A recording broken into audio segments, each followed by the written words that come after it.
Image Santé, c'est un espace santé jeune, donc c'est l'espace santé jeune de Marseille. Les missions à la base de l'association, c'est vraiment la prévention et l'accès aux soins pour les jeunes de 12 à 25 ans. Donc le plus souvent, on reçoit des jeunes plutôt en situation précaire.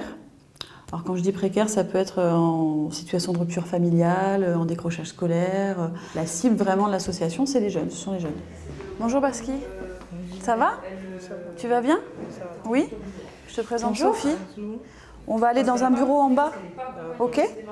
Tu veux prendre ton sac ou tu... Oui, ok, c'est bon.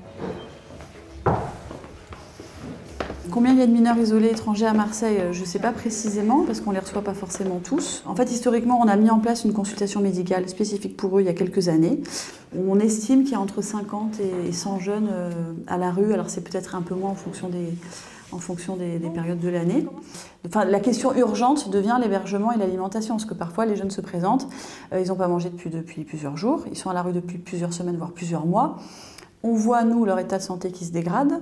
Et ce qui est compliqué, c'est leur statut, entre guillemets, de mineur, qui fait qu'ils sont rejetés de tous les dispositifs d'urgence existants. C'est-à-dire que le 115, donc, qui est le SAMU social où on appelle pour avoir une place dans un hébergement d'urgence, c'est que pour les majeurs. Et ça n'existe pas pour les mineurs, parce que normalement, les mineurs, ils sont pris en charge par l'aide sociale à l'enfance. Donc c'est une situation qui n'est pas censée exister. Sur ces derniers mois, on a reçu beaucoup de jeunes avec le parcours où ils sont venus à pied, où ils ont traversé la mer en bateau.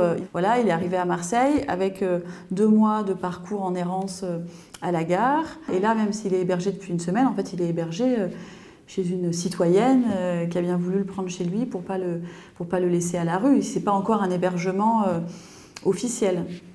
C'est illégal? Ben, c'est illégal, en fait. Ils vont chercher une place, mais donc pour l'instant, tu n'en as pas. Ouais. Ok. Donc là, pour l'instant, tu restes chez la personne qui t'héberge depuis vendredi. Elle est d'accord? Oui, elle est d'accord. Elle est d'accord. Normalement, tu devrais pouvoir être dans un foyer. Voilà. Après, on ne sait pas combien de temps ça peut prendre. Ça peut être plusieurs jours, plusieurs semaines. Voilà, parce que tu n'es pas le seul à attendre une place. Mais déjà, d'avoir vu le juge, ça fait avancer les choses. Ce qui est vraiment révoltant, c'est qu'on fait des choses illégales, alors que nous, en plus, notre mission, c'est le droit commun. Enfin, c'est de s'appuyer sur le droit commun. Sauf que quand le droit commun est défaillant, ben, on a un peu l'impression de bricoler, quoi. C'est artisanal, ce qu'on fait que ce soit protocolisé et qu'il n'y ait plus personne à la rue, en fait.